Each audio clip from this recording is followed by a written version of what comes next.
Donald Trump's longtime attorney, Michael Cohen, is back on the stand in the hush money trial, being questioned by the defense. Cohen claims he was directed by Trump to buy the silence of former adult film star Stormy Daniels. Trump denies those allegations. Today, the former president's legal team has been trying to poke holes in Cohen's credibility, saying he's motivated by revenge and fame.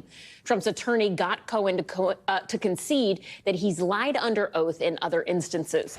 NBC News national correspondent Yasmin Vossoughian joins us now from the courthouse in Lower Manhattan. So, Yasmin, does Cohen seem prepared for the questions the defense is asking him?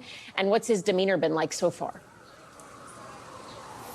He does seem prepared. It's a different Michael Cohen, I think, than we saw on Tuesday. And I only say that because during cross-examination on Tuesday, he tried to evade questions, I should say, more so than he did today. And I'm only saying that because of some of the responses he gave, which was, I think that's what I said. I believe that's what I said. That sounds like something I said. And oftentimes he would ask Blanche to show him the document and or the tweet that he was referring to. This time around, he's being more succinct with his responses. He seemed a little bit more tired, I'm being told. The jury seemed very engaged throughout his testimony so far, although in the last hour or so, I was being told the jury seemed more tired of his testimony. That was leading up, of course, to the morning break. Consider yourself in their shoes for a moment as they're sitting there listening to 2 hours of testimony droning on inside this courthouse. It certainly can get tiring for the jury. Nonetheless, though, it seems like Cohen is certainly more engaged this morning and has been prepped by his own personal attorney on the day off Wednesday and answering his questions more succinctly. And Yasmin, I understand there's also a pretty large contingent of supporters for the former president there, including Congressman Matt Gaetz, Congresswoman Lauren Boebert. Who all is there? Why are they there? What are we hearing from them?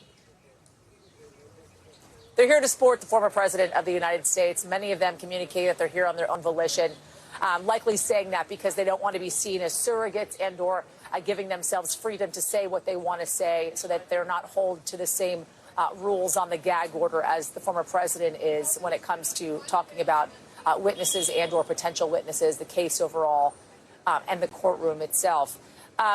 We're hearing from Lauren Boebert. Matt Gaetz is here, Bob Good, Andy Biggs, Alan Garten, who's a former Trump executive as well, Trump org executive as well. If you remember on Tuesday, Vivek Ramaswamy was here. Speaker Mike Johnson was here on Tuesday as well. On Tuesday, many of them wore the same suit. They had on this blue suit with a red tie. We're not seeing that today.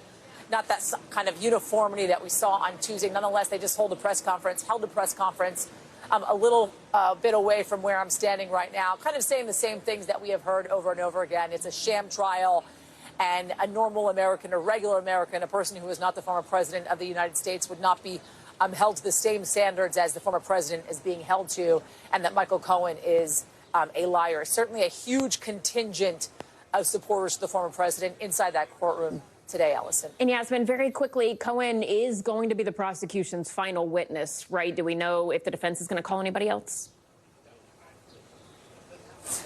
From your mouth to God's ears, we'll find out when they do.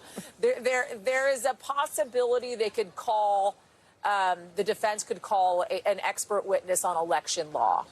That is the one thing that is being floated more so than anything, although it's going to, I think, land on the judge's limiting instructions, and they'll make that judgment call when the time comes. And then, of course, whether or not the former president testifies, that decision is up to him at the end of the day, and up to him only, along with, of course, the advice from his attorneys, his counsel. But nonetheless, he may or may not still take that stand, Allison.